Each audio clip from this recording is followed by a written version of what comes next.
বলো আজকের মেনু কি গো? আজকের মেনু হচ্ছে যেটা মানে যেটা দেখে লোভ সামলানো যায় না। বিরিয়ানিতেও কিন্তু লোভ সামলানো যায়, কিন্তু এটা লোভ সামলানো যায় না। বিশেষ করে আমাদের মানে বাঙালিদের কাছে ফেনা ভাত হচ্ছে একটা ইমোশন।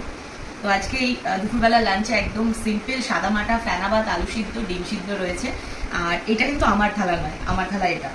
আমি এতটা খেতেও পারবো না, এখানে যতটা নিয়েছি তাও খেতে পারবো কিনা জানি না, কারণ এখন একসাথে বেশি খেতে পারি না, বাড়ি বাড়ি খাই কিন্তু অল্প। এটা হচ্ছে আমার বর মশাইয়ের থালা, কারণ তিনি আবার খেতে তো ভীষণ ভালোবাসে ফেনা ভাত, বিরিয়ানি ছেড়ে ফেনা ভাত পছন্দ তার, এরকম মানুষ।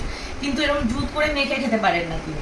এবার আজকের এটা করার একটা গল্প আছে, সেটা বলি। কালকে তোমরা যারা যারা আমার স্টোরিটা দেখেছো, স্টোরি না রিল কিছু একটা বোধহয় ছেড়েছিলাম রাত্রেবেলাতে। তো কালকে না রাত্রেবেলা ডিনারে আমি এটাই খেয়েছিলাম, সেম এটাই। এবার উনি তখন বাড়িতে ছিলেন না, উনি রাত্রে পরে ফিরে আমাকে বলছে তুমি একা একা আমাকে ছেড়ে খেয়ে নিলে, এবার সে তো রাতে খায় না। তাহলে তুই তো রাতে খাস না, বলছে না তবুও একটুখানি ইচ্ছা করছিল খেতে। তো বললাম আচ্ছা ঠিক আছে, পরে কালকে করে দেবো। তো সেই হিসাবে আজকে এটা করা।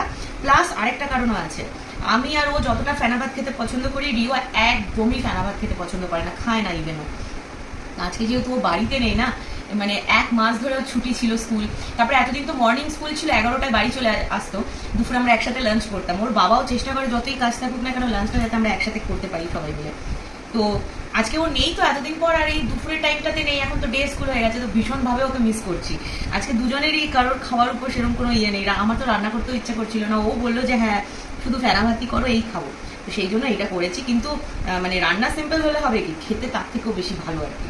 তো এখন তার জন্য এটা তড়িঝুট করে মাখা চলছে, বেশি করে ঘি দিয়ে।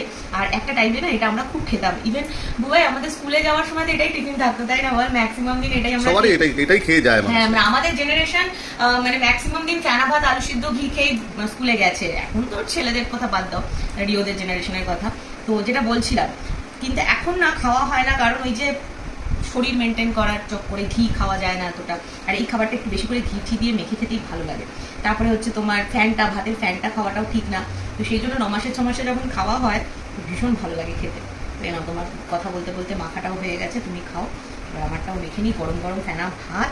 আর শুধু আমি কাঁচা পেঁয়াজটা এখন আমার ভালো লাগে না বলে আমি নিয়ে নিই, ওকে দিয়েছি কাঁচা পেঁয়াজ। খেয়ে দেখো কিরকম হলো। তো চলো, আমাদের লাঞ্চের মেনুতে এরকম সিম্পল মেনু তোমাদের সাথে শেয়ার করলাম। কাদের কাদের লোভ লাগছে অবশ্যই কমেন্ট করে জানিও, আর তোমাদের লাঞ্চের মেনু কি সেটাও জানাতে ভুলো না।